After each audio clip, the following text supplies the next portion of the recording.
Welcome back, everyone. Today we're going to be counting down the 50 greatest World War II films of all time. This list is completely my own. If you guys are thinking that 50 World War II films is quite a bit, trust me, there are thousands of World War II films out there. There are hundreds of good ones. There are so many great films that I had to leave off of my list today.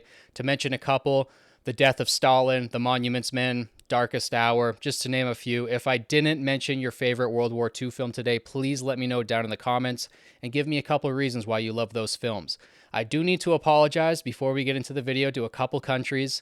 I apologize to the countries of Japan, Germany, Russia, Italy, France, Finland, Hungary. I think that's all of them, but I butcher some names today horribly, and it's almost downright comedic at some point. So I apologize to anybody who I offended today. I wanted to list the big three actors from all films, but I butcher some names horribly today. So I apologize in advance. With that all out of the way, enjoy my list of the top 50 greatest World War II films of all time. Kicking us off at number 50, I have Pearl Harbor, released in 2001, directed by Michael Bay, starring Ben Affleck, Josh Hartnett, and Kate Beckinsale.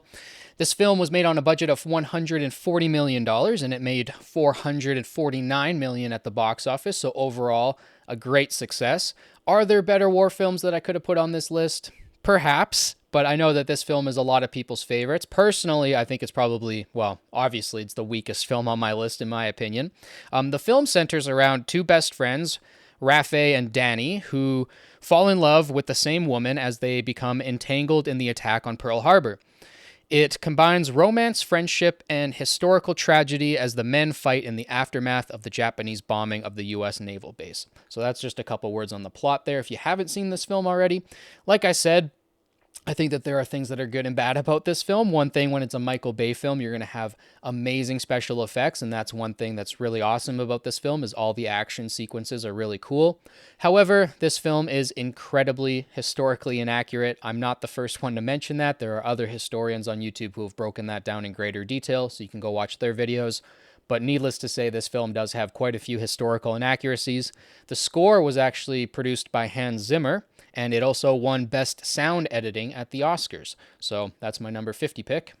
At number 49, I have Flags of Our Fathers. This was released in 2006, directed by Clint Eastwood, starring Ryan Phillippe, Jesse Bradford, and Adam Beach. This was made with a budget of $90 million, and it made $65 million at the box office. So overall, a little bit of a failure. This is actually a companion film. It goes with Letters to Iwo Jima, which I'll talk about in a few picks because I like that film quite a bit more. But this film is still great. The film follows the lives of the men who raised the iconic flag during the Battle of Iwo Jima. After the battle, they are sent back to the U.S. to be used as propaganda tools, despite struggling with the traumatic realities of war. So a couple things that I really like about this film: it gets its history right, it's very historically accurate, and it also shows a very real portrayal of PTSD, which is also fantastic. This film was based on the 2000 book Flags of Our Fathers by James Bradley, and I have that at number 49.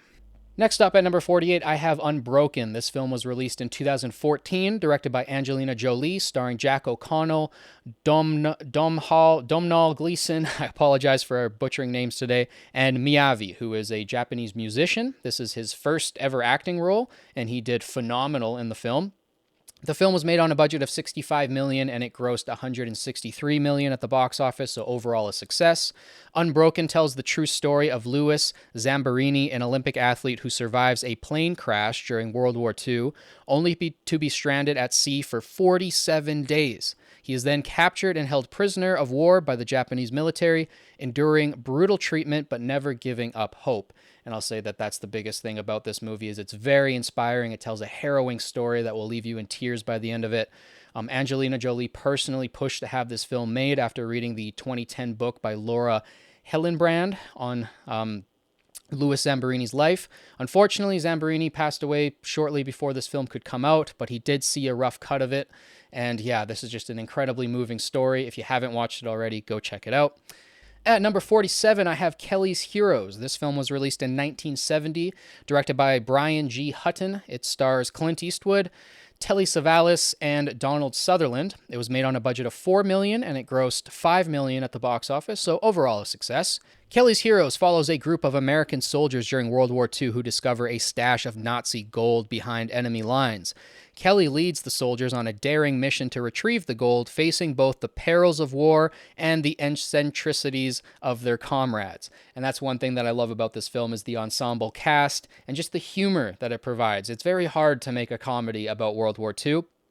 However, I think that this film works rather well. This film was shot in Yugoslavia, which was chosen for its realistic World War II era terrain and structures. And the Tiger tank in the film is actually a disguised Soviet T-34. So, little fun fact for you guys there. So I have Kelly's Heroes at 47. Next up at number 48, I have The Longest Day. This film came out in 1962, directed by Ken Anakin, Drew Martin, and Bernard Wicki. It stars John Wayne, Robert Mitchum, Richard Burton, just to name a few. There's over 40 international stars in this film. It's a very star-studded cast. It was made on a budget of $10 million, and it grossed $50 million. The Longest Day is a detailed, large-scale depiction of the D-Day invasion of Normandy during World War II. It covers both the Allied and German perspectives, featuring numerous characters and real-life events as they unfolded during the battle. So this film won the Academy Award for Best Cinematography and Best Special Effects. This is an absolutely brilliant film. It's a little bit long. It's, running nearly 3 hours long. It was based on the 1959 nonfiction book by Cornelius Ryan, also by the same name. And they used quite a few actual soldiers for not just in the film, but to make sure that the film was historically accurate on both sides. So this film is extremely underrated, and I'm actually a little bit upset that I have it so low on my list. There's just that many great World War II films. I feel when I talk to people, unless I'm talking to somebody's grandpa, most people haven't seen The Longest Day, even though it's one of the most brilliant depictions of the Battle of Normandy. I think before Saving Private Ryan came out, this was kind of the gold standard for showing the D-Day invasion. So I highly, highly recommend this film if you haven't seen it already. And I have that at number 46. At number 45, I have The Imitation Game. This film came out in 2014, directed by Morton Tildum, starring Benedict Cumberbatch, Keira Knightley, and Matthew Good. This film was made on a budget of $14 million, and it grossed $233 million, so a great success. The Imitation Game follows the story of British mathematician Alan Turing, who leads a team of codebreakers at Bletchley Park during World War II. Turing's work on cracking the German Enigma code helped shorten the war, but his personal life came under scrutiny when he was prosecuted for homosexuality. So overall, this story is fantastic. It's incredibly historically accurate. It kind of has that personal side where you're following Alan Turing's life and his love affairs and stuff, but you're also following the real history of how they broke this code and how life-changing it was. It was really you can argue that breaking the Enigma code was a huge piece to winning the war. So the film is based off of the biography Alan Turing, The Enigma by Andrew Hodges. And the filmmakers consulted historians and computer scientists to ensure the accuracy of the Enigma machine's portrayal. Another fun fact is I share a birthday with Alan Turing. We have the exact same birthday. And this film won the Academy Award for Best Adapted Screenplay. I highly recommend checking out it if you haven't already. And I have that at number 45. At number 44, I have the aforementioned Letters to Iwo Jima, which I like quite a bit more of Flags of Our Fathers. So those films go together. They were shot back to back. This film was released in 2006, also directed by Clint Eastwood, obviously, starring Kent Watanabe, Kazunari Ninomiya, and Tutsushi Ihara. I apologize for brutally butchering those Japanese names. That was nowhere close to how they're actually pronounced. But this film was made on a budget of $19 million, so quite a bit less than Flags of Our Fathers, but it grossed $68 million at the box office. So this film was a success. Letters to Iwo Jima tells the story of the Battle of Iwo Jima from the Japanese perspective, focusing on the soldiers who defended the island through letters written to loved ones. The film reveals their personal thoughts and fears, humanizing the soldiers as they face inevitable defeat. So I love this film. It is largely in Japanese. Most of the actors are Japanese. This film was notorious for only taking 32 days to shoot, which is outstanding. It won the Academy Award for Best Sound Editing, and I feel like this is an incredibly underrated film. People might overlook it because it's mostly in Japanese, but it's fantastic. It's heartbreaking too. It's a very emotional story, and I highly recommend it. I have it at number 44. Next up at number 44, I have The Big Red One. This film came out in 1980, directed by Samuel Fuller, who was a veteran of the 1st Infantry Division. So the film is based off of his own experiences, which is quite cool. It stars Lee Marvin, who also was a World War II veteran himself, Mark Hamill, who did this film I think just a couple months after The Empire Strikes Back, so it really shows his diversity in his roles, and Robert Carradine. So this film was made on a budget of $4.5 million, and it grossed $7.2 million at the box office, so a success. The plot: The Big Red One follows a sergeant and his squad from the 1st Infantry Division, nicknamed the Big Red One, as they fight their way through major World War II campaigns from North Africa to the liberation of Nazi concentration camps. The story is a gritty, semi-autobiographical account of director Samuel Fuller's real experiences during the war. So this film, the original film, was heavily edited by the studios, I will say, but there's a restored version that was released in 2004 with 40 additional minutes of footage, and I highly recommend watching that version. For just about every single film that's out there, I highly recommend you guys go and find the director's version or the final cut and watch that, because that's what the director really wanted to put out there. So the film's title refers to the patch that was actually worn on the side of the arms of the 1st Infantry Division. So that's a little fun fact to throw in there. And I highly recommend this film. It's got a great ensemble cast. It's really fun. And it's got great action sequences, especially for 1980. Like, fantastic film. Very underrated. So I have that at number 43. At number 42, I have Sisu. This film came out in 2022. It was directed by Jalmari Helander. I'm sorry, these are some Finnish names, so I'm definitely going to butcher them. Starring Jorma Tomilia, Askell Heine, and Jack Dooland as Wolf. The budget for this film was $6 million, pretty low budget, but it made $13.5 million at the box office. Sisu is set during the end of World War II and follows Antami Korpi, a former Finnish soldier who stumbles upon gold in the Lapland wilderness. When a Nazi death squad tries to steal his gold, Atami unleashes his deadly combat skills to protect his treasure and survive against overwhelming odds. And I will say the odds are quite overwhelming. This film gets crazy by the end of it.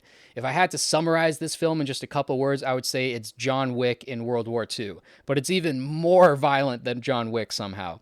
The phrase sisu is actually a Finnish term that translates roughly to stoic determination, grit, and perseverance, and that's all shown throughout the film. The film was shot actually in the remote landscapes of Lapland, and that kind of just gives to the authenticity of the film, in my opinion. The film is almost entirely dialogue-free as well, so from beginning to end, it's just all action, and it's incredibly fun to watch this film. It's one of my favorite action films of all time, let alone World War II films, and I highly recommend checking it out, especially if you guys love action films. So I have that at number 42. At number 41, I have The Marriage of Maria Braun. This came out in 1979, directed by Rainer Werner Fassbinder. He's one of the greatest German directors of all time. I highly recommend watching all of his films. This is part of his informal BRD trilogy, which is focusing on the lives of German women in post-World War II Germany. The other films in the trilogy are Lola and Veronica Ross. I highly recommend watching all three.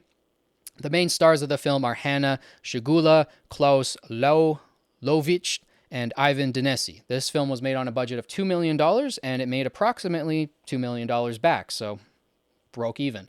The Marriage of Maria Braun is set in post-World War II Germany and follows Maria Braun, whose husband disappears during the war. Determined to survive, she becomes involved in a series of relationships to climb the social ladder, all while holding on to hope that her husband will return. Ultimately, this is a very heartbreaking film. It's kind of the opposite of Sisu, and I just think that it's an incredibly underrated film, especially for German films. Like, this is one of the greatest German films of all time, and still a lot of people haven't seen it. So I highly recommend checking it out. I highly recommend checking out all of Rainer Werner Fassbinder's films. He's an absolute master of cinema. So I have this film at number 41. At number 40, I have Land of Mine. This was released in 2015, directed by Martin van de Wielt, and starring Roland Moller, Mikkel Bo Folsgaard, Louis Hoffman, and this was made on a budget of $5.8 million, and it only made $3 million at the box office, which is very unfortunate. This film went under the radar, and it's incredibly underrated. So, Land of Mine is set in post-World War II Denmark, where young German POWs are forced to clear landmines from Danish beaches. Under the watch of a bitter Danish sergeant, the boys face extreme dangers while gradually forming a fragile bond with their captor. So, this film does focus on real events that happened just after the Second World War, where German POWs were forced to, clear beaches of landmines, which is an incredibly dangerous job. And the director here really wanted to focus on the humanity of the other side, which is something that Letters to Iwo Jima did as well. And there's a couple films on this list that do that, and I really appreciate those films. The films that take the time to look at the other side and what was life like for the average German soldier, because not all of them were evil. A lot of them were just ordinary men. So I love this film for that reason. I think it's incredibly underrated, and if you're looking for, a more emotional tale and something that shows the perspective of the other side, I highly recommend this film. I have it at number 40. Next up at number 39, I have Hell in the Pacific. This film came out in 1968, directed by John Boorman, and it only stars two actors: Lee Marvin, who we've mentioned before, World War II veteran himself, and Toshiro Mifune, who in my personal opinion is the greatest actor of all time. He's also my personal favorite actor of all time, so I might have a little bias there, but I truly believe he is the greatest actor to ever grace the earth. And I think that this film is a terrific example of that. If I had to make a list of my personal favorite World War II films, which this list kind of is that, I might put this film a bit higher. I'm surprised it's so low because I love this film. It's fantastic. I love those bottle films where it just has two actors together in one location and it's all about the writing and the acting. I love films like that, and this is one of those films. So it was made on a budget of $3 million. It grossed 2.6, so overall not really a success, but it gained a huge cult following later. Hell in the Pacific focuses on an American pilot and Japanese naval officer stranded on a deserted Pacific island during World War II. Initially enemies, both are forced to cooperate for survival, exploring themes of war, humanity, and the futility of conflict. So I absolutely love this film. It was shot on location in the Palau Islands, and it's just two actors at the top of their game with an amazing script, just giving you a performance of a lifetime. And I highly, highly recommend checking this film out. Like I said, I probably should have put this higher on my list because I really, really love this film, but I just feel like there's some films that are a little bit better than it. But definitely check it out if you haven't already. So I have that at number 39. Next up at number 38, I have Canal. This film came out in 1957. It was directed by Andrzej Wajda. I'm going to butcher some names here because these are Polish names. They're even harder. Teresa Izawiszka, Tadeusz Jankars. I shouldn't even be pronouncing these names. I don't even know why I'm reading these off. I can't even remotely get these out. Wojciech Glinski. These are difficult names. What are you guys doing, Polish people? You got way too many letters in your names. The plot, Canal is set during the final days of the 1944 Warsaw Uprising, following a group of Polish resistant fighters as they attempt to escape through the city's sewers, which is actually what the word canal means. It's Polish for sewers. Trapped underground and surrounded by Nazi forces, the film captures their desperation and the horrors of urban warfare. So this is actually part of a trilogy by the director. A Generation, Canal, and Ashes and Diamonds are the three films in the trilogy, so you can watch all three. And I highly recommend this film. It's so underrated. Again, probably because it's a Polish film. It's in Polish. It has a lot of Polish actors, obviously. And I just feel like it's gone under a lot of people's radars because it's one of the greatest World War II films of all time. It really shows the struggle of that Warsaw Uprising and how harrowing it was. And I highly recommend it. I have it at number 38. Next up at number 37, I have Europa, Europa. This film came out in 1990, directed by Agnieszka Holland. The main stars are Marco Hofschneider, Julie Dipley, and Andre Wilms. This film was made on a budget of $5 million, and it grossed $5.6 million, so it made its money back. The plot: Europa Europa tells the true story of Solomon Perel, a Jewish boy who survives World War II by posing as an ethnic German. His incredible journey takes him through the Hitler Youth, hiding his Jewish identity while living amongst his enemies, constantly walking a dangerous line of discovery. So, this film was based off of the real life autobiography by Solomon Perel, and it's an absolute harrowing story. It's heartbreaking, it's gut wrenching. I highly, highly, highly recommend this film, especially if you're more interested in those kind of tales of survival from World War II, the people who survived the concentration camps. They're incredibly inspiring stories, and Europa Europa is up there with the best of them. So I have that at number 37. Next up at number 36, I have Patton. This film came out in 1970. It was directed by Franklin J. Schaffner, starring George C. Scott, Carl Malden, and Michael Bates. This film was made on a budget of $12 million and it grossed $61 million. The plot: Patton chronicles the controversial and larger-than-life figure of General George S. Patton during World War II. The film follows his military exploits in North Africa and Europe, his clashes with superiors, and his unfiltered views on leadership and warfare. So if you guys know anything about Patton, if you've ever read a book on him, he's one of the most interesting characters in the entire World War II theater. I highly recommend watching this film. It's a great introduction to Patton's life. This film won the Academy Award for Best Picture, Best Director, Best Actor, Best Original Screenplay, Best Art Direction, Best Film Editing, and Best Sound. So this film won quite a few Oscars, is one of the most accomplished films ever at the Oscars. The opening monologue that starts the film off is one of the most iconic scenes in film history. And George C. Scott famously refused to accept the Oscar at the Academy Awards, believing that the competition between actors was unfair, which, I mean, all competition is unfair at the end of the day, but that was just a notorious thing that happened. The script was also co-written by Francis Ford Coppola, who would later go on to direct The Godfather and Apocalypse Now. So this is a fantastic film. Highly recommend it. I have it at number 36. At number 35, I have Cross of Iron. This film came out in 1977, directed by Sam Peckinpah, and the main stars are James Coburn, Maximilian Schell, and James Mason. This was made on a budget of $6 million. Overall, it only grossed 1.6, so a failure at the box office. However, I really, really enjoy this film. Sam Peckinpah is highly regarded for how violent he makes films, and this is an incredibly violent film, especially for the year 1970.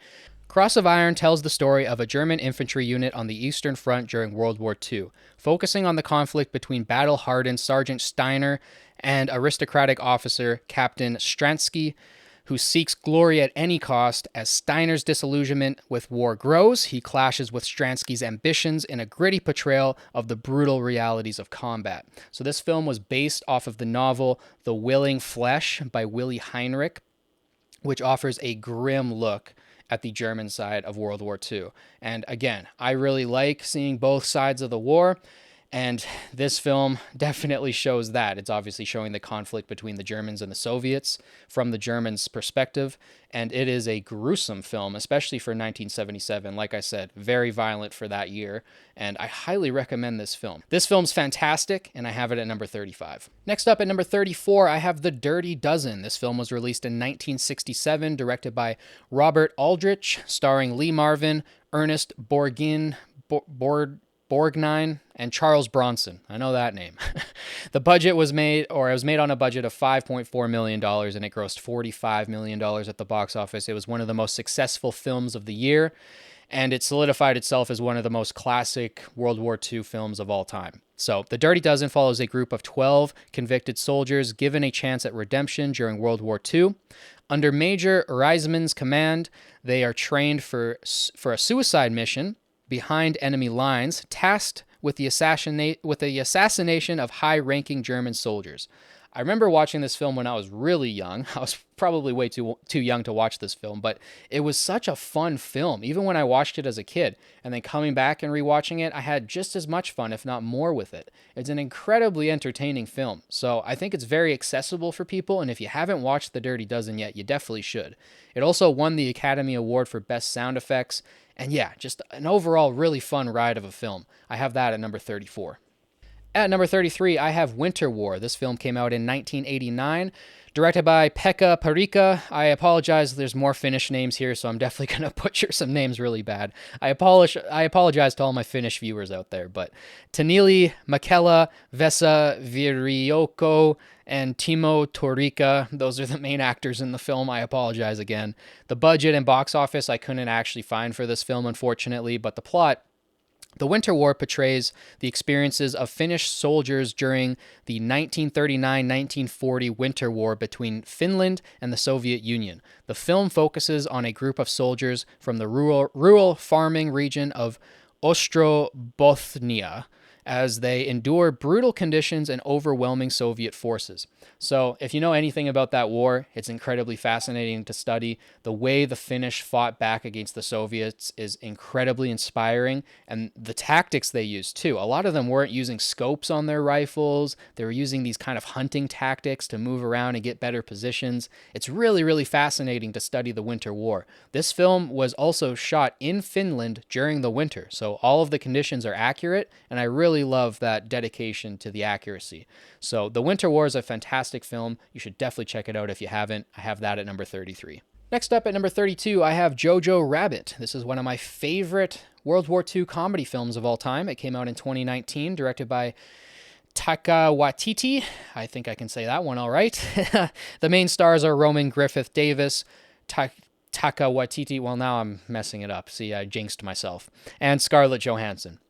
This film was made on a budget of $14 million, and overall it grossed $90 million. Overall, a huge success. It was up for a lot of Oscars. It won Best Adapted Screenplay, but that is all. Jojo Rabbit is a satirical dark comedy that follows Jojo, a young boy in Nazi Germany whose imaginary friend is a whimsical version of Adolf Hitler. As Jojo grapples with the ideologies of the regime, he discovers his mother is hiding a Jewish girl in their home, which forces him to question everything he's been taught. So this film's fantastic. I really like the way it was done. Taika Waititi himself plays Adolf Hitler in the film, and Roman Griffith Davis was only 11 years old when he was cast in this role. Overall, everyone gives fantastic performances. I believe Scarlett Johansson was also nominated for Best Supporting Actress. So fantastic performances all around, and just a really fun, lighthearted way to play with these deep topics of like, should you turn in a Jewish girl that your mother's hiding? Like, that's a pretty deep thing to have in a comedy film. So the fact that this film works alone is just a testament to how great it is. And if you haven't watched it yet, definitely go check it out. It's really funny. So I have that at number 32. Next up at number 31, speaking of great comedy films, I have The Great Dictator. This film came out in 1940. Now, Charlie Chaplin wrote, directed, produced, and starred in this film. So this film is basically all Charlie Chaplin. He's the director, the main star. There's also Paulette Goddard and Jackie O'Kee in this film. It was made on a budget of $2 million and it grossed $5 million, so overall a success.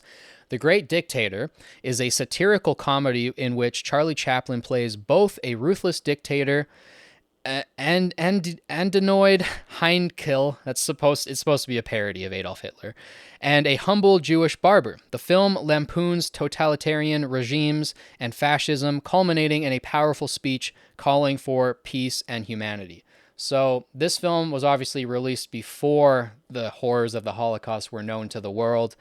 And just for this film to come out when it did in 1940, and for Charlie Chaplin to have basically made this film completely himself, just shows the genius of Charlie Chaplin. Like, this film, it'll have you laughing at some points, it'll have you crying at some points, and it's an incredibly emotional film at times, and it's just fantastic. Like, really one of the greatest films of all time.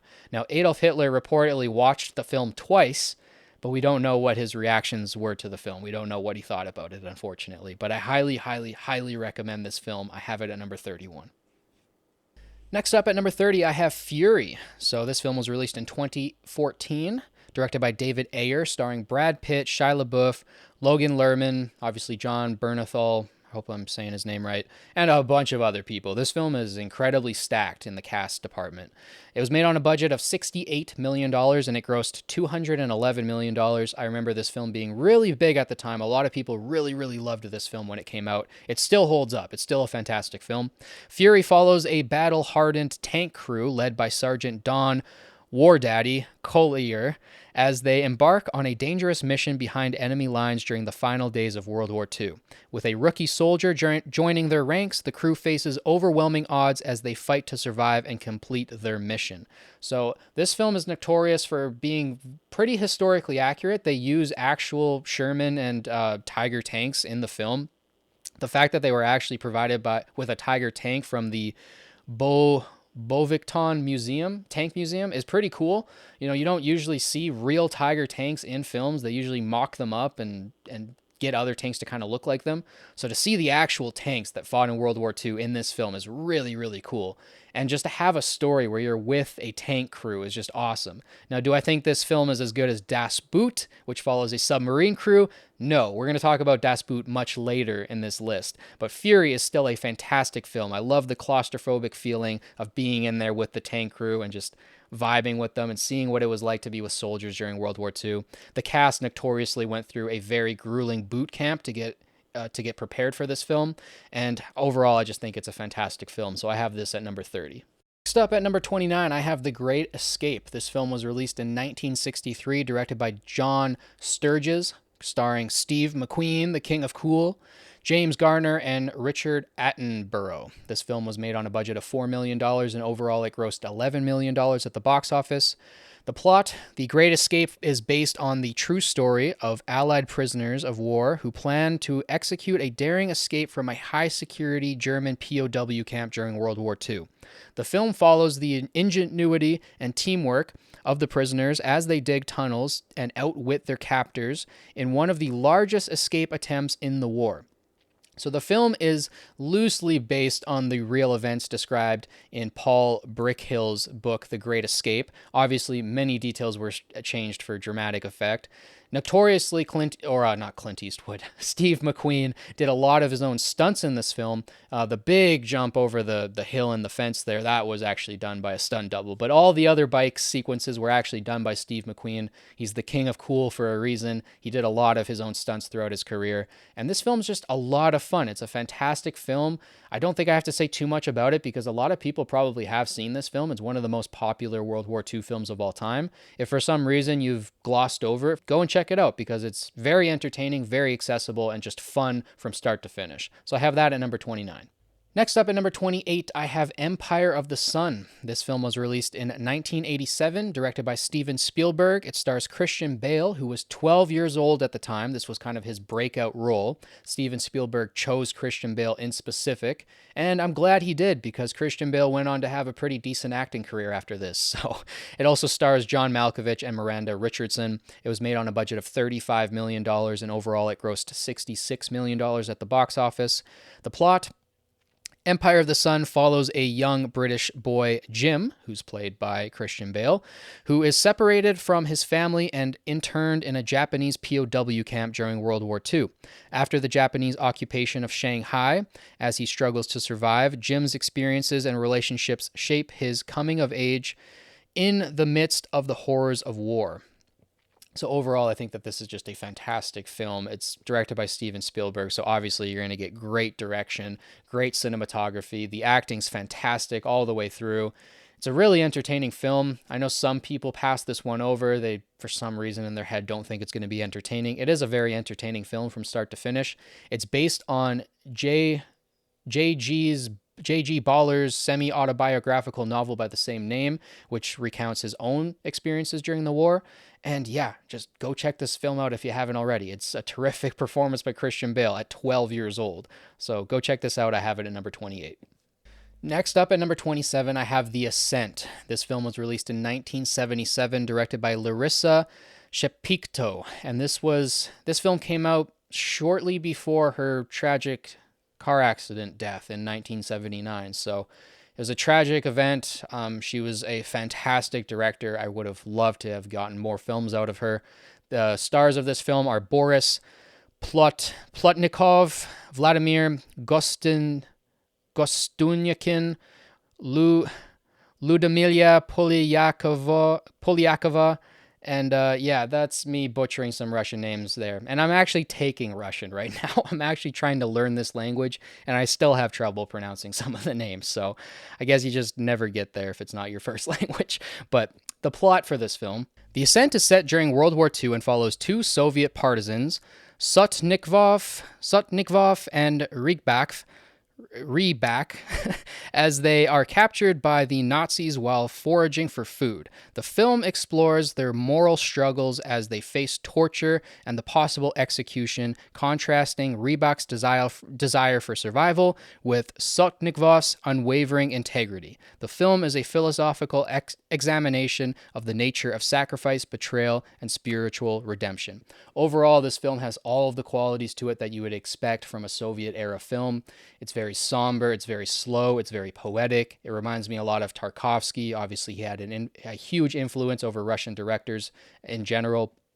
And this film is just very meditative and slow. So I understand why some people might be turned off by it, but it's very, very moving. It's very moving. And the characters are so well fleshed out. They're so well acted.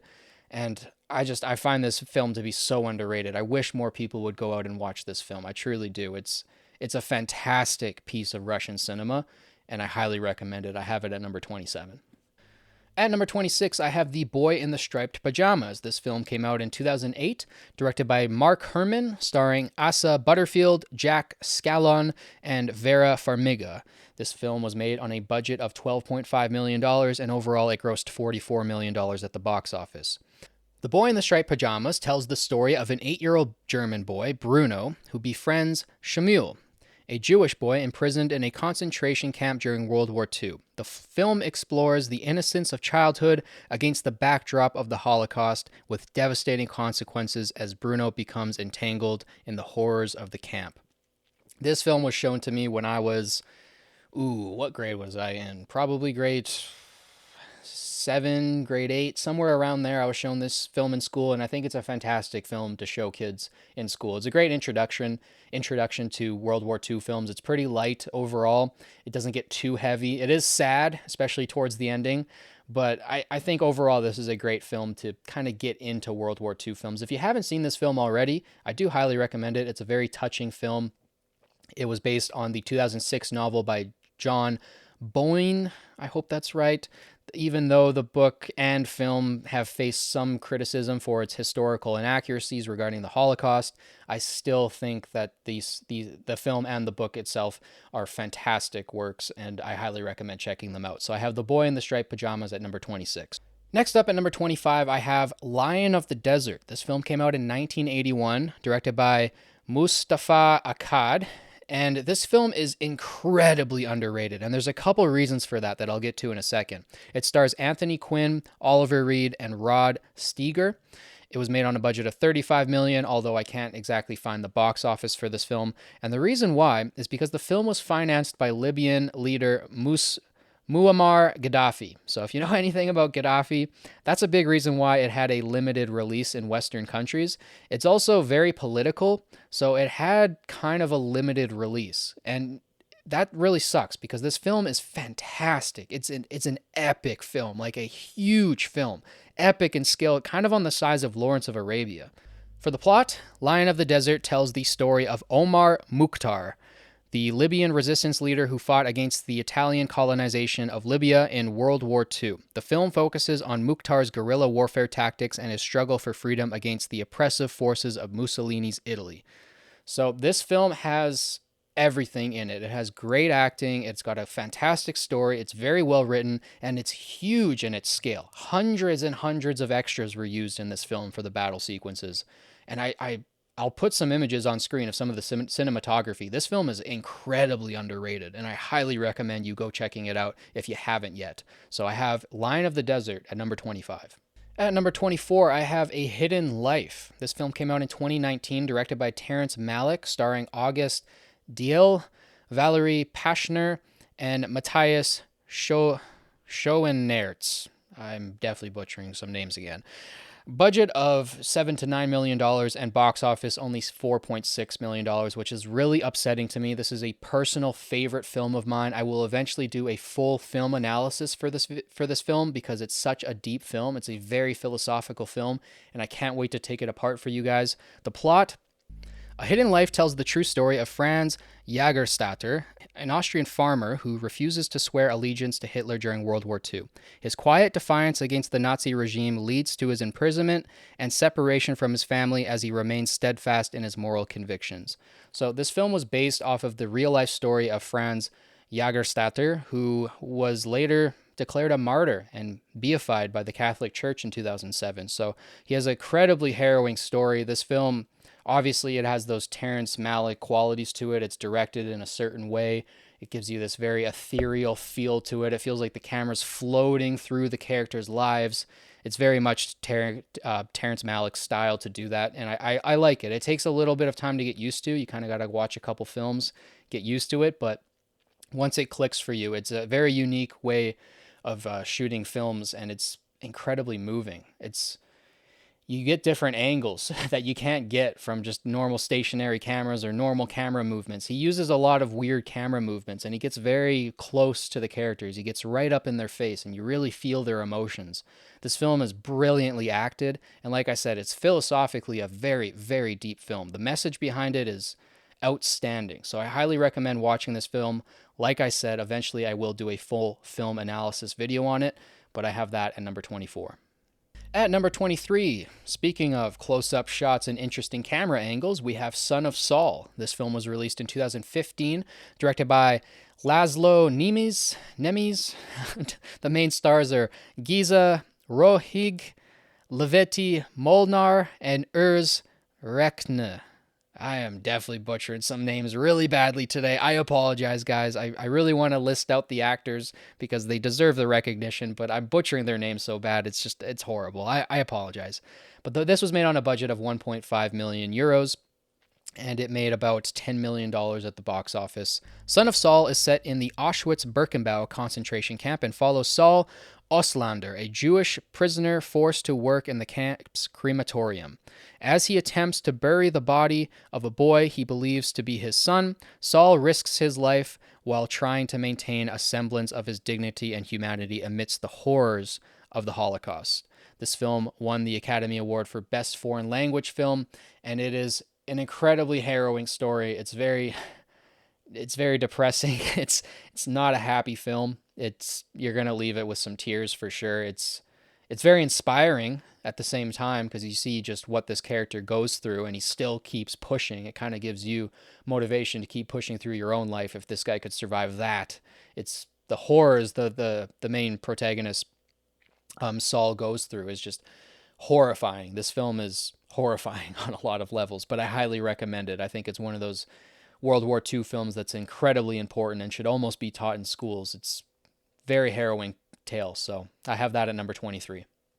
Next up at number 22, I have Army of Shadows. This was released in 1969, re-released in the US in 2006. It was directed by Jean-Pierre Melville, starring Lino Ventura, Simon Signoret, and Paul Mériès. I am butchering French, the language that I grew up speaking. That's really embarrassing. The plot: Army of Shadows follows members of the French resistance during World War II as they fight covert battles against the Nazi occupation. The film focuses on their intense moral dilemmas, betrayals, and sacrifices, painting a somber picture of the perilous underground war waged by the resistance. So this film is based off of a novel by Joseph Kessel in 1943. Based off of Kessel's real-life experiences, and the director, Jean-Pierre Melville, was also a veteran of the French resistance himself, so that's why this film is so damn accurate. Now, this film is rather bleak. It got kind of a poor reception when it came out in France originally because it was such a dark depiction of the resistance, but it's very accurate, it's very grounded, and the acting is phenomenal in this film. I highly, highly recommend this film. I have it at number 22. At number 21, I have Hacksaw Ridge. This film came out in 2016, directed by Mel Gibson, starring Andrew Garfield, Sam Worthington, and Vince Vaughn. It was made on a budget of $40 million, and it grossed $180 million at the box office. This was one of the most successful films of the year. A lot of people's favorite World War II film, and I don't blame them. It's an excellent story. It's very inspiring. The plot: Hacksaw Ridge tells the true story of Desmond Doss, a conscientious objector who served as a medic in World War II. Refusing to carry a weapon, Doss single-handedly saved 75 men during the Battle of Okinawa, earning him the Medal of Honor while staying true to his pacifist beliefs. So the real Desmond Doss was the first ever conscious objector to actually win the Medal of Honor. That was the first time that that's ever happened. This film also won the Academy Award for Best Film Editing and Best Sound Mixing, and probably should have won more than that. I think Andrew Garfield could have definitely taken home the Oscar this year. His performance in this film is absolutely phenomenal. It's one of the greatest war performances I think I've ever seen in my life. The boot camp scene is notoriously really, really funny. It's obviously riffing off of the Full Metal Jacket boot camp scene. I think Vince Vaughn did a tremendous job in this film too. I don't really think of Vince Vaughn as a scary guy, but he came off as a pretty intimidating drill sergeant. So this film's fantastic, and if for some reason you haven't watched it yet, go check it out. Hacksaw Ridge is one of the greatest World War II films of all time, and I have it at number 21. Next up, we have The Thin Red Line at number 20. This film came out in 1998. It was directed by Terrence Malick. This was his first film back after a 20-year hiatus from filmmaking. We mentioned one of his films earlier, A Hidden Life. That film, like I said, is a little bit more experimental, especially with the camera work. This film is a little bit more straightforward. It has a super stacked cast. We have everybody from Sean Penn, Jim Caviezel, Nick Nolte, Ben Chaplin, George Clooney, Woody Harrelson, John C. Reilly, John Travolta. This film is stacked top to bottom, very stacked. And a lot of people who you wouldn't normally think of in a World War II film. Adrian Brody as well. Totally forgot about that name. This film was made on a $52 million budget and it grossed $98 million at the box office. The Thin Red Line is set during the Battle of Guadalcanal in World War II and follows a group of soldiers as they experience the chaos, fear, and beauty of war. The film focuses on the inner struggles, personal reflections, and the impact of war on their morality and humanity. I think the best things about this film are that what I just mentioned, they really focus on the personal aspects of war and how it changes people. A lot of the conversations that the soldiers have throughout this film are just incredibly well written, and they're very enlightening. And I gotta admit, they must have talked to a lot of World War II veterans to actually get this as accurate as it was, because it was very, very well done. The script is very tight on this film. The reason why this film didn't get as much as a acclaim as maybe it should have is because it came out the same year as Saving Private Ryan. So obviously that film just took everybody's attention away from it. Unfortunately, this film is phenomenal, and you should check it out if you haven't. I have it at number 20. And at number 19, we have Enemy at the Gates. This film was released in 2001, directed by Jean-Jacques Annaud, starring Jude Law, Ed Harris, and Rachel Weisz. This was made on a budget of $68 million, and it grossed $97 million at the box office. Enemy at the Gates is set during the Battle of Stalingrad in World War II and follows the legendary duel between Soviet sniper Vasily Zaitsev and German sniper major Erwin Koenig. As the battle rages on, the two snipers engage in a deadly game of cat and mouse amidst the ruins of the city. This is one of my personal favorite films of all time. I love the way that the sniper interactions play out. Just everything about being a sniper to me has always been really cool. Whenever I played Call of Duty, I was the camper who would set up with the sniper rifle. That was always me. I am obsessed with sniper rifles. Thus, I really like that this film used actual Mosin Nagants, the actual rifle that was used by the Soviets during the Second World War. They used the actual rifle in the film. So I love that attention to detail. When films get things historically accurate like that, it really, it gets me giddy. Like, I love it. As somebody who studies history so much, I really, really like to see that attention to detail. It doesn't really bother me when things are too wrong, unless everything's wrong. But when films get things wrong, I'm not the biggest picky eater when it comes to that. I'm not going to not watch a film because they got something historically inaccurate. I'm just saying when films do go that extra step and get things right, it just means all the more to me. So Enemy at the Gates, one of the most entertaining World War II films of all time. I have it at number 19. At number 18, I have Stalingrad from 1993. This film pairs beautifully with Enemy at the Gates. It's a perfect double feature. One shows kind of one side of the battle, the other one shows the other side of the battle. I personally like Stalingrad a little bit more. It's a little bit more gritty for me. I like the lines of dialogue between the soldiers. I think it's a little bit more real. And if you haven't checked out Stalingrad and you're a big fan of Enemy at the Gates, what are you doing? Check this film out. So it was directed by Joseph Vilsmeyer. The main stars are Dominic Horowitz, Thomas Kreischmann, and Jochen Nickel. This was made on a budget of $8.5 million. I could not find the box office numbers, unfortunately. The plot: Stalingrad tells the story of German soldiers caught in the brutal Battle of Stalingrad during World War II. The film focuses on a group of soldiers as they experience the horrors of warfare, enduring freezing conditions, starvation, and moral degradation as the battle turns increasingly hopeless. One of my favorite battles or periods, I guess, to study in World War II is the fall of Germany in the East. You know, the way they pushed in right up to the gates of Moscow and then got stuck in cities like Stalingrad and just could not move. And, you know, you had whole armies trapped where hundreds of thousands of men were starving, freezing, and just slowly dying. It's horrifying to read about how the Germans lost those battles in the East. It's some of the grimmest stories in World War II, and I think Stalingrad does a fantastic job of portraying it in all of its dark and gritty details. It's a fantastic film. Like I said, if you like Enemy at the Gates, you're going to love Stalingrad. I would pair the two together. Let's move on to number 17.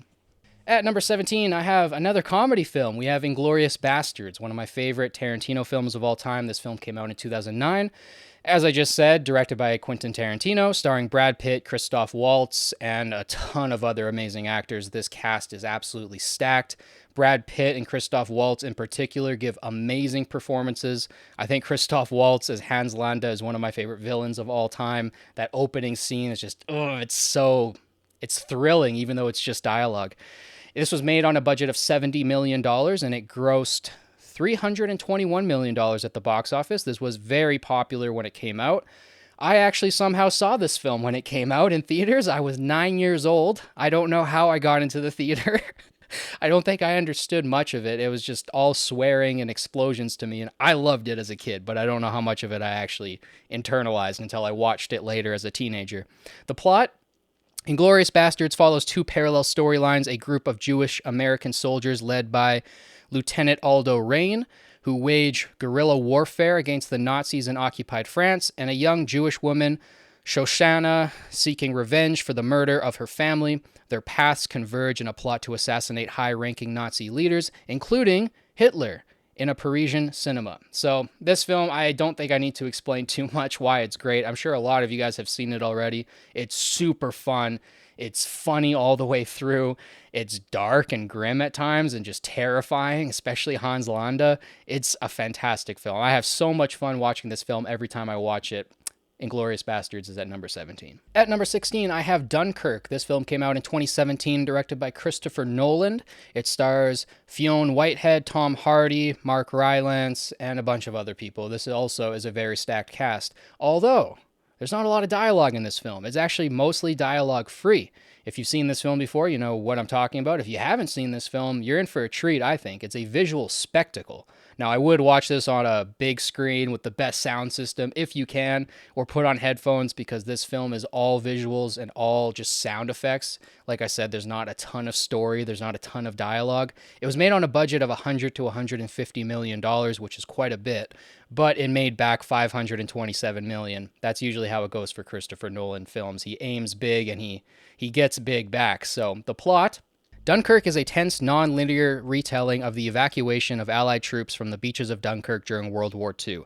The story is told from three perspectives: land, sea, and air, capturing the immense scale and urgency of the evacuation of soldiers struggling to survive while under constant attack from German forces. So this film is just incredibly gripping from start to finish. I know some people don't like it because there's a lack of dialogue, because there's a lack of story, but if you take this film for what it is and you just experience it, if you just feel it, like Christopher Nolan says for Tenet, right? Just feel the film.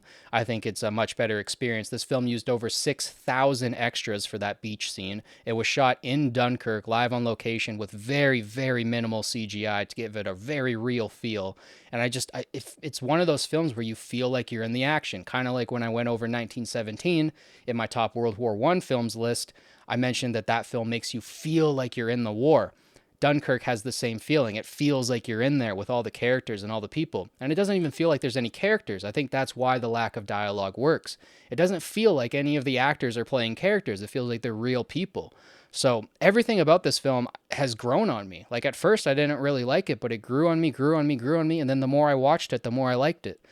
It won the Academy Awards for Best Film Editing, Best Sound Mixing, and Best sound editing. Did I not just say that? Oh, sound mixing and sound editing. I should also mention that Christoph Waltz won the Academy Award for Best Supporting Actor for Inglourious Basterds. I forgot to mention that, but that is a well-deserved award, of course. So I have Dunkirk at number 16.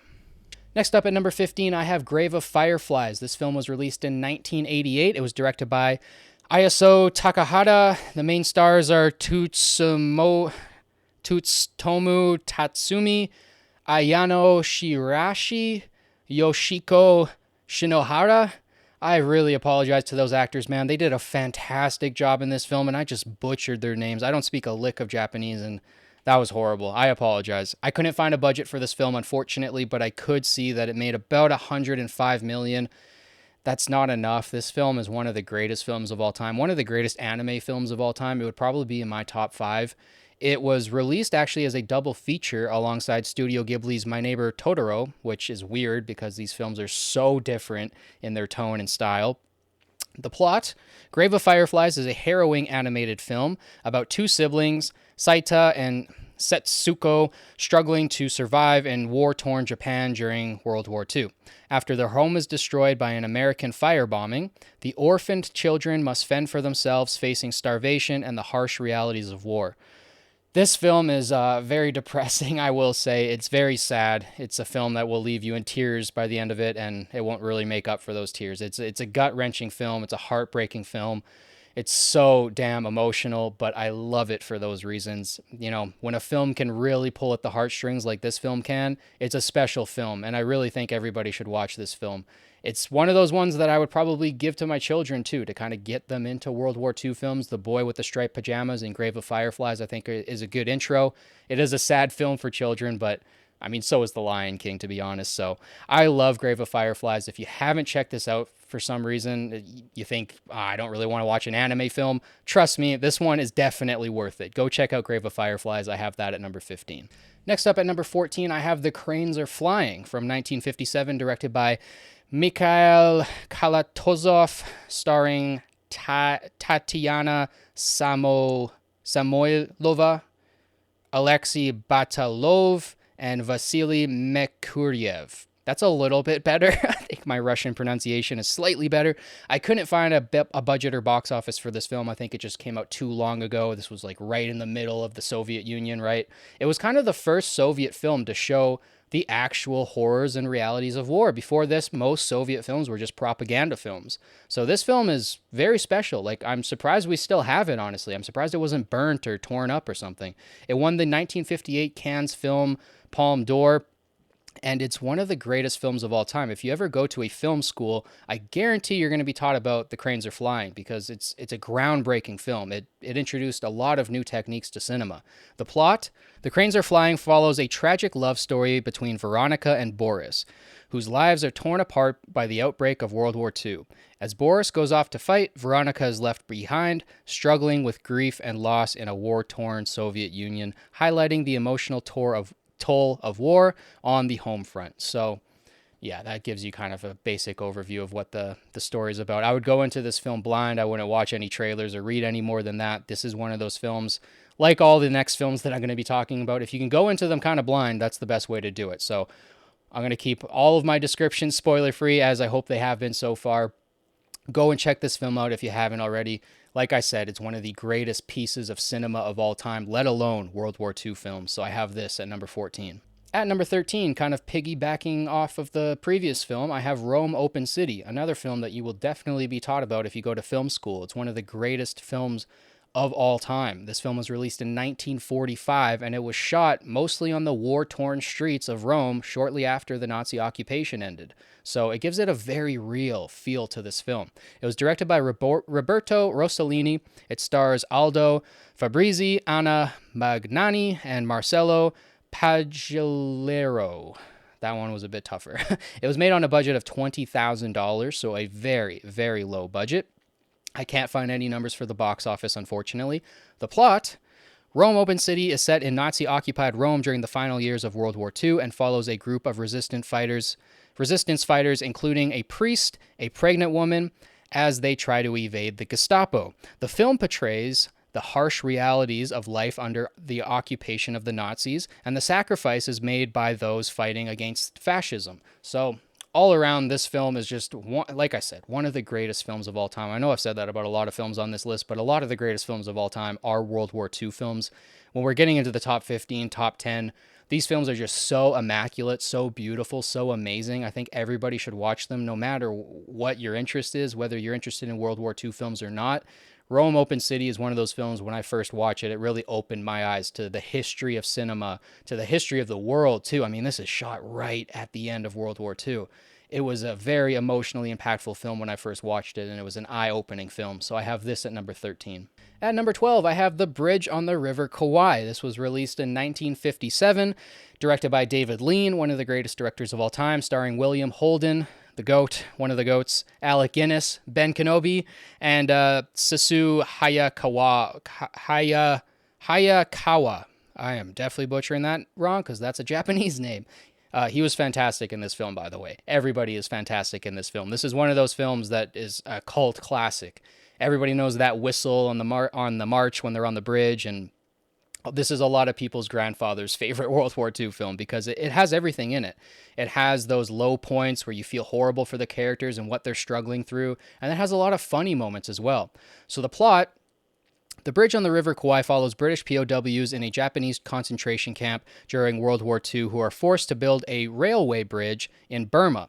As the prisoners are led by Colonel Nicholson, tensions rise as he becomes obsessed with completing the bridge while Commander Shears and the other Allied forces plan to destroy it. So this film's a lot of fun. It was made on a budget of $2.8 million. It grossed $30 million. I forgot to mention that. But that bridge scene... I'm not going to spoil it for anybody who hasn't seen the film, but that bridge scene is iconic. It's one of the most iconic scenes in film history. I believe it's still one of the most expensive shot scenes in film history.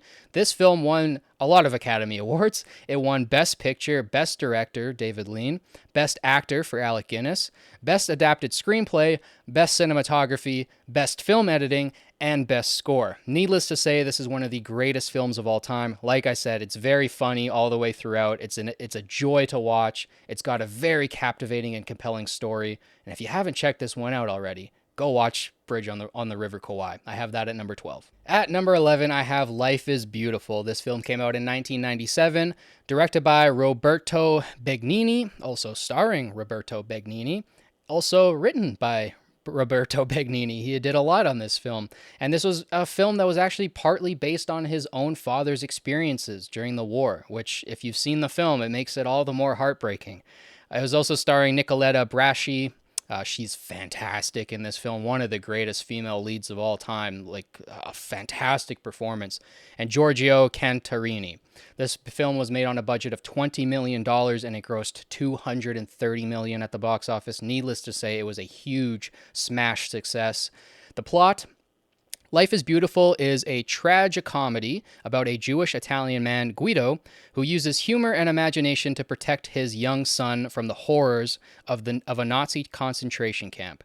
As the father and son are interned, Guido convinces his child that the camp is a game with the goal of winning a tank as the grand prize. So this film is very touching, it's very heartfelt, it's very emotional. It'll make you cry, it'll make you laugh, it'll make you smile. It has everything in it. I wish I could put it on higher on my list. There's just so many great World War II films to talk about. We still have 10 more to go. But this film, man, it just barely didn't make my top 10. It's got everything in it. I absolutely love this film. It's beautiful.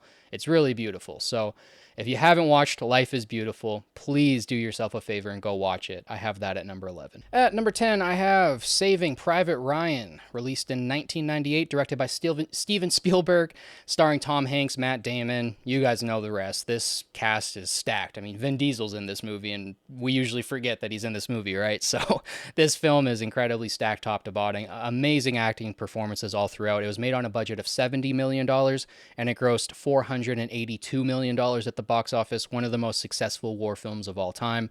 The plot: Saving Private Ryan follows Captain John H. Miller and his squad as they search for Private James Ryan, the last surviving brother of 4 soldiers, following the D-Day invasion. The film explores the brutal realities of combat and the emotional toll of war as Miller and his men undertake their harrowing mission. This film when it first came out. I'm not the first to say this, and I won't be the last. This film was hugely impactful for veterans. A lot of veterans cried during that opening scene. They had PTSD reactions. A lot of veterans had to leave the theater because it was so real. That opening scene is very realistic, very vivid, and very gruesome. And it's one of the best depictions of war ever put to camera.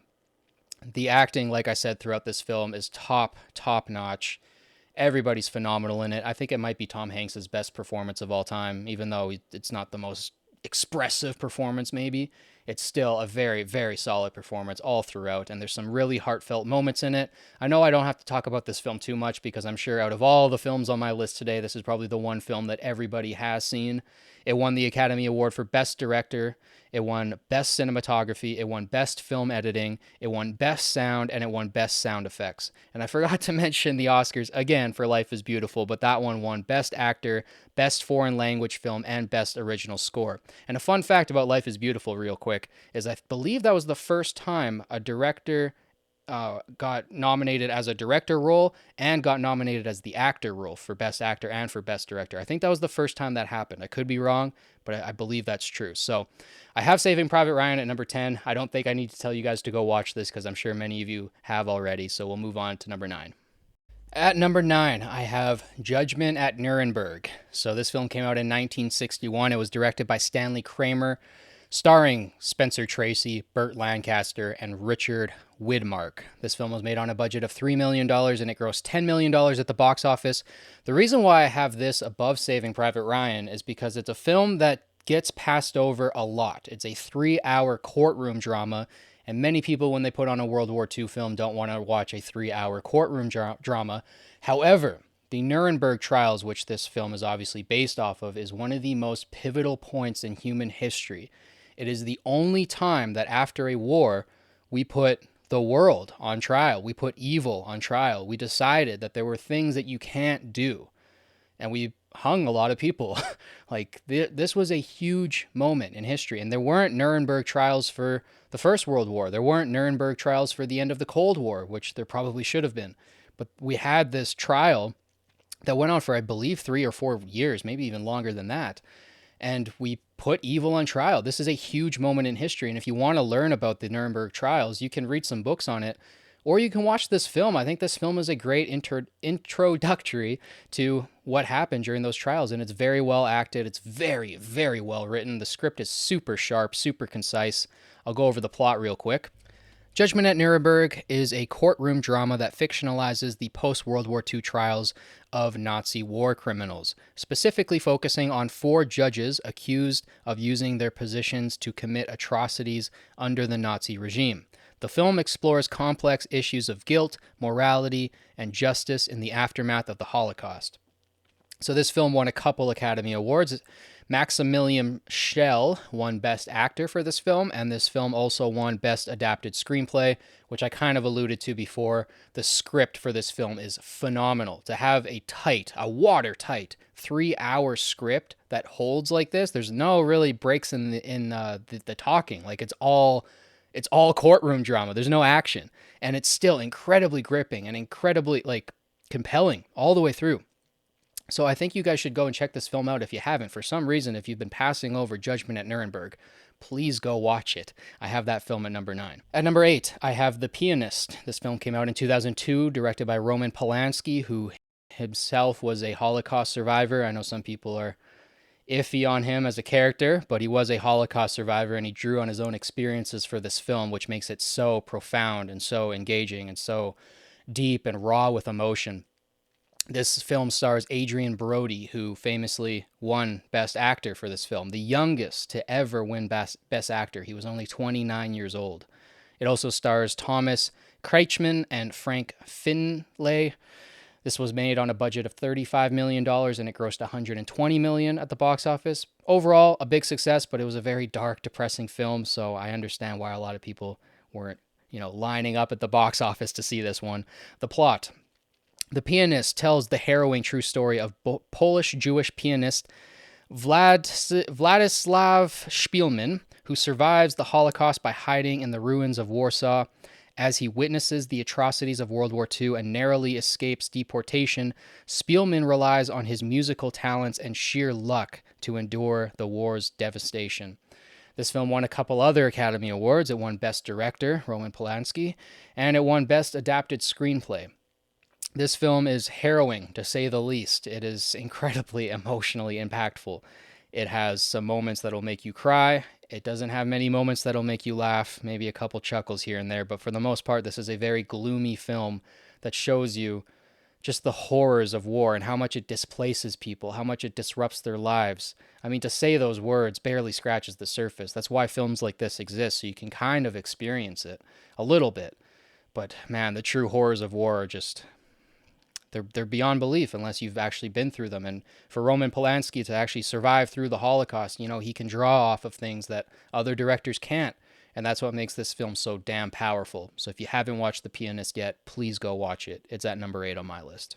At number 7, I have Schindler's List. This film came out in 1993, directed by Steven Spielberg, who initially was hesitant to take this role. He actually wanted somebody like Roman Polanski, who was a true Holocaust survivor, to direct this film, but he eventually took it on. And I'm glad he did, because he's one of the greatest directors of all time. He chose to shoot this film in black and white to give it a documentary sort of style. And obviously there's a couple scenes that are in color. The famous one, obviously, that's the thumbnail for this video, is one of the most famous scenes in cinema history. And I'm glad that he chose those unique artistic directions, because they make the film a lot more impactful. The main stars, Liam Neeson, Ben Kingsley, and Ralph Fiennes, all give phenomenal performances. I could talk about Liam Neeson and Ben Kingsley all day, but I really want to focus on Ralph Fiennes as Amon Goth. He put on over 30 pounds for this role, I believe, and he plays one of the most sadistic Nazis you've ever seen on camera. You think Hans Landa is a creepy villain? Wait until you see Schindler's List and you see Ralph Fiennes as Amon Goth. He is horrifying. One of the best villains ever put to camera. This film was made on a budget of $22 million, and it grossed $322 million at the box office, so plus $300 million there. The plot? Schindler's List tells the true story of Oskar Schindler, a German businessman who saved the lives of more than 1,000 Jewish refugees during the Holocaust by employing them in his factories. The film follows Schindler's transformation from self-interested entrepreneur to a man of deep moral conviction as he witnesses the horrors of Nazi concentration camps. Another fun fact about this film is Steven Spielberg notoriously did not take a salary for this film, calling it blood money. So he never actually got paid for this film. He donated all of his money, which I greatly respect. The way that Steven Spielberg approached this film was done with a tremendous amount of respect and honesty and accuracy. And this film it still holds up as one of the greatest war films of all time. I wish I could put it higher, but the 6 films above it I just personally like a little bit more. But this is by all means probably one of, if not the greatest war film of all time. So please check it out if you haven't already.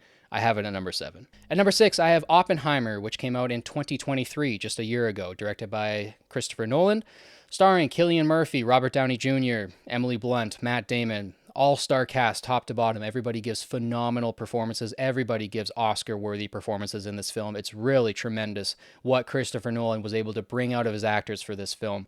It's something that I haven't really seen from him before. I thought this was his tightest written script. It was his best dialogue he's ever written.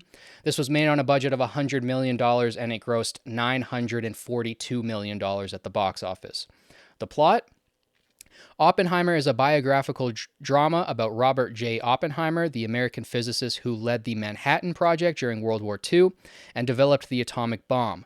The film explores his scientific genius, his moral struggles with the destructive power that he helped create, and the lasting impact on his life during the post-war era. So, Cillian Murphy went through intense preparation to portray Oppenheimer, studying his life, his habits, including losing weight for the role to reflect that very frail figure that Oppenheimer always had. You know, Oppenheimer was somebody who was kind of always underweight. This film was based off of American Prometheus, one of the greatest World War II books I've ever read. It's truly phenomenally written. I believe it won the Pulitzer Prize. It's a fantastic book. This film was shot on IMAX, and I highly, highly, highly recommend you see it in IMAX. When I saw this film in IMAX, I said it when I when I first saw it. It was the best film experience I've ever had in my life. The second best is when I saw Interstellar in IMAX. So there's something about Chris Nolan in IMAX that just it makes things special. But when I saw this film, I got there like I don't know how like an hour early or something, and I could hear the boom from the atomic bomb going off from outside of the theater. I was sitting in my car and I could hear the theater rattle. So I highly, highly, highly recommend you see this in IMAX if you can. I know it will be coming back to IMAX in the future. So whenever you can get tickets to see this in IMAX, make a point of it. I would say for my own personal experience. But if you can set this up at home with some loudspeakers and a big screen, that's the best way to watch this film. This film visually is just it's a magnum opus. It's beautiful. It's super charged. It hits you in the face in so many different ways. It's a fantastic film, and it's not really like a traditional World War II film. There's no combat scenes in this film, but the story it tells is incredibly, incredibly impactful, and it's very deep, and the ending just hits home. It cuts right through your heart because you think like, man, what would it have been like to be in this man's head? Like what a position to be in. I could talk about Oppenheimer all day long, so I'll stop there. But this film did win 7 Academy Awards. It won Best Picture, Best Director, Best Actor, Best Supporting Actor, Best Editing, Best Cinematography, and Best Original Score. And honestly, it probably could have won 1 or 2 more awards. This is one of the greatest films I've ever seen in my life. Like I said, the greatest film experience I've ever had was watching Oppenheimer in IMAX, so I highly recommend that. And if you haven't seen this film already, please go check it out. I have it at number 6. At number 5, we have Ivan's Childhood from 1962, directed by Andrei Tarkovsky, starring Nikolai Burylyev, Valentin Zubov, and Yevgeny Zarikov. That's not horrible, but not great. This is where my bias starts to show, because my top 5 is my personal top 5. The rankings and orderings of this list is completely subjective, even though I would like to think that the contents of my top 50 list are the greatest World War II films of all time. Obviously, the ranking is always going to be subjective. This is where my bias does shine through. Andrei Tarkovsky is personally probably my favorite director of all time. He's right up there with Kurosawa, right up there with David Lynch. There's not many filmmakers that I appreciate more than Andrei Tarkovsky, and this was his feature film debut. And it tells a semi-autobiographical story about Andrei Tarkovsky's life. It's semi-autobiographical. Obviously, it exaggerates some things here and there, but this film is beautiful, beautiful. If you've never come across Andrei Tarkovsky before and you've never sat down and watched his films, I will say, you gotta read the Russian subtitles, but there's not a lot of dialogue. A lot of his films are very low on dialogue. They're very poetic. They're very slow. I would say a Tarkovsky film has more in common with a Jonathan Keats poem than it does a Marvel film, right? It's more poetry than it is film. It's fantastic, and if you can take the time, if you have the patience to watch a Tarkovsky film, you will be greatly rewarded. So this is one of my favorite Tarkovsky films of all time. The plot: Ivan's childhood follows a young boy named Ivan who becomes a scout for the Soviet Union Army after losing his family to the Nazis during World War II. As Ivan navigates the dangerous, war-torn landscape, the film explores his loss of innocence and the psychological effects of the war on a child. So this film is just, I could go on and on and on forever. I will eventually do a film analysis video for all of Tarkovsky's films. I have that much love for him. I want to do that eventually. This film it's harrowing, and it's got some of the most beautiful shots that I've ever seen in my life. I'll put a couple of them on screen right now, but some of the most beautiful cinematography you've ever seen. And if you can have the patience to watch a Tarkovsky film, like I said, they reward you so much. So I have Ivan's Childhood at number 5. At number 4, I have Das Boot. This film came out in 1981, directed by Wolfgang Petersen, starring Jürgen Prochnow, Herbert Grönemeyer, and Klaus Wienemann. This was made on a budget of $14 million, and it grossed $85 million. At the box office, I don't understand how this was made on only $14 million. This film uses an actual German U-boat, and it uses hydraulic systems on the U-boat that mimic its actual noises and its actual movement. This film is incredibly claustrophobic. If you have problems with claustrophobia, this film will be a struggle to get through. There is a 149-minute theatrical version. I realize that's already a very long film for most people, But I implore you, if you can, please watch the 2 hour and 93-minute director's cut version. You might think, is it really worth it? I think so. There's entire plot lines and story lines that are just cut out of the film that I really think add to building, camaraderie with the characters. And you get to know the characters a little bit better when you watch that director's version. It's fantastic. This originally came out on television and then it was cut down for theaters. So please go out and watch the director's version. I recommend that for every single film on the face of the earth. Watch the director's version, unless it's, George Lucas's third time butchering the original Star Wars trilogy. Then maybe steer clear of that. But for the most part, always watch the director's cut. This film is so phenomenal at just getting you in that space and feeling like you're part of the crew and feeling like you're feeling all the anxiety and emotions of being stuck in a little U-boat and having torpedoes shot at you. It's phenomenal the way this film builds anxiety. So the plot, real quick. Das Boot follows the crew of a German U-boat during World War II as they embark on a dangerous mission in the Atlantic. The film offers a harrowing depiction of life aboard the submarine, emphasizing the claustrophobia, fear, and constant threat of death the crew faces as they battle both Allied forces and the crushing depths of the ocean. So that's another thing. When you're that deep in the ocean, there's a lot of things that you have to keep track of that you might not realize if you've never actually been in a submarine or thought about what it would be like in a submarine. There are a lot of things that pop up in this film that I'm like, oh yeah, they would have to worry about that. Oh yeah, that would be an issue. And it's just amazing. It's so well done. It's so historically accurate. It gets everything right, in my opinion. And it's such a fun watch. I really highly, highly, highly recommend this film if you haven't seen it yet. And I know a lot of you haven't. So please check out Das Boot. I have that at number 4. At number 3, I have Downfall. This film was released in 2004, directed by Oliver Hirschspiegel, starring Bruno Ganz as Adolf Hitler. Phenomenal performance, one of the greatest of all time. Alexandra Maria Lara and Ulrich Matthias. This film was made on a budget of 13 million euros. I believe that's euros. And it made $92 million at the box office. So the plot? Downfall depicts the final days of Adolf Hitler and the Third Reich in his Berlin bunker as Allied forces close in on the city.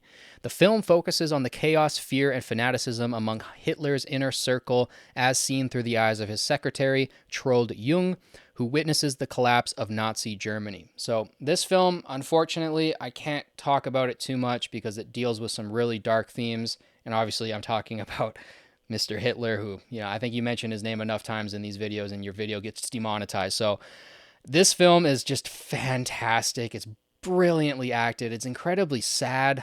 It humanizes Adolf in a way that not any other film has ever done, really. This is a very unique film. I think it gives it a very personal insight to those final days, not just among Hitler, but amongst his, comrades as well and his high-ranking generals.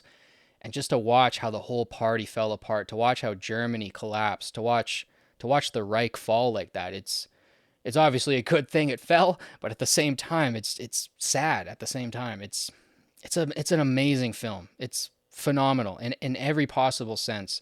To get into the head of him like that is just. I'm gonna do a film analysis video on this movie eventually.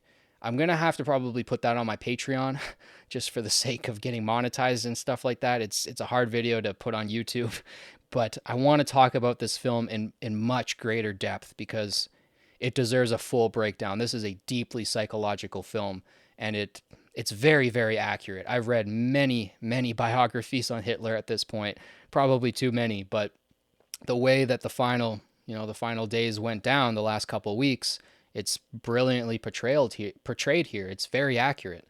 And man, I can't say enough about this film. I want to say more, but like I said, it's such a dark film and it's all completely centered around Hitler. So it's hard to talk about right now, but eventually you'll see more content about this film because it's this high on my list for a reason. There's only 2 films that I think are better than this when it comes to World War II films. So let's move on to number 2. At number 2, I have the most horrifying film in the history of cinema to me. I have never seen a film that is more disturbing, more shocking, more thought-provoking, honestly. That last scene, those last couple shots are incredibly thought-provoking. It's Come and See. I have Come and See at number 2. I really, really wanted to put this at number 1, but there is one film that I have above it. This film came out in 1985, directed by L.M. Klimov, starring Alexei Krashenko, Olga Mironova and Libomorias Lazivicus. God, these are some difficult names today. I apologize. We're almost done. But I don't have any numbers for the budget or box office for this film. I'll quickly run through the plot. Come and See is a harrowing World War II drama that follows a young boy named Floria, who joins the Soviet partisan resistance against Nazi occupation in Belarus. As Floria experiences the horrors of war firsthand, the film captures the devastating psychological and physical impact on him, offering a nightmarish depiction of the atrocities committed during the war. Now, again, I will do a full film analysis video on this film eventually. It deserves it. It deserves me taking a couple hours to fully take this film apart. It is psychologically one of the most, I don't know if damaging is the right word, but impactful for sure, films that I've ever seen. This film will rip you apart and chew you up and spit you out. It does not hold any punches. It shows you everything in gruesome detail. I've never seen a film scarier in my life, and I am comparing this to every single horror film that I've seen. This film is more terrifying than any horror film I've seen in my life. It is... I don't have the words really to describe it. You need to watch this film. It is free on YouTube, funny enough, so you can go and watch this film right now on YouTube. And it's powerful, man. Like, prepare yourself for this film. If you have not seen this film yet, prepare yourself, because you won't be the same after watching it. I can guarantee you that. This is one of those films that changes you forever. And I think in a good way. I think everybody should watch this film eventually. I think you should probably be like at least 20 years old before you see this film. It's very, very dark. Very dark. So tread with caution, but definitely watch Come and See if you haven't already. I have that at number 2. And at number 1, I have The Human Condition. This film was released between 1959 and 1961. It came out as a trilogy, so altogether, The Human Condition is a 9-hour film. I consider it one film, much like how I consider Lord of the Rings one film. It was shot back to back to back. Lord of the Rings was originally written as one story. It was eventually separated into 6 volumes and then placed into 3 volumes. So I see Lord of the Rings as one story, the same way I see The Human Condition as one story. Another thing that I have in common between The Human Condition and Lord of the Rings is I see both as probably the greatest films ever made. If you had to ask me, like objectively, like put your bias aside, what do you think is the greatest film ever put to cinema? I think it's The Human Condition or possibly Lord of the Rings. Obviously, Lord of the Rings is much more accessible. It's not in black and white. It's not from the 50s, 60s. It's not in Japanese. It has a lot of things going for it that The Human Condition doesn't, but The Human Condition is a much deeper film in my opinion.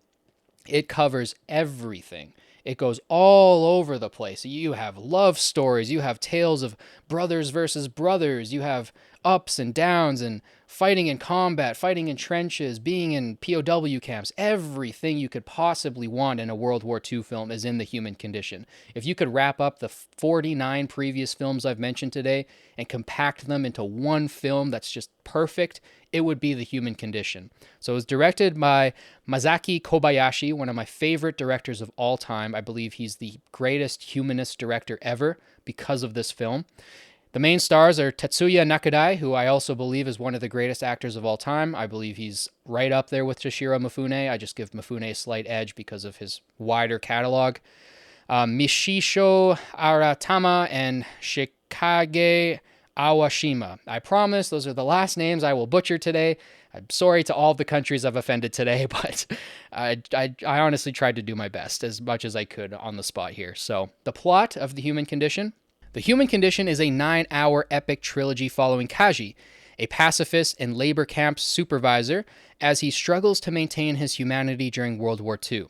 Spanning from Kaji's efforts to protect workers in Japanese labor camps to his conscription into the Imperial Japanese Army and eventually internment by the Soviets, the trilogy explores the moral and physical degradation brought on by war and oppression. So, I think that this film is the most harrowing film of all time. I think it's the most inspiring film I've ever seen. Like I said, it hits every single category. The direction is brilliant. All of the acting is superb, like S-tier acting. The cinematography, fantastic. Some of the best shots I've ever seen in the history of cinema. The editing, the sound editing, the story itself, the script, the dialogue, every single aspect about this film to me is just perfect. There's nothing I would change about this film, nothing I can possibly complain about. To me, it's the greatest film of all time, let alone World War II films. So for me to say that this is the greatest film of all time, I obviously have to put it number one. I can't give it any more praise than that, and I don't want to spoil any parts of the film for you guys. I really want you guys to go into this film as blindly as you can, past my little plot splurb there. Past that, please go into this film blind. Don't watch any trailers. Don't read up on it. Just experience it. It's one of the greatest experiences I've ever had consuming art, period. It's fantastic. I put it on the top of the top shelf when it comes to all media and all art that I've consumed. The Human Condition it's everything to me.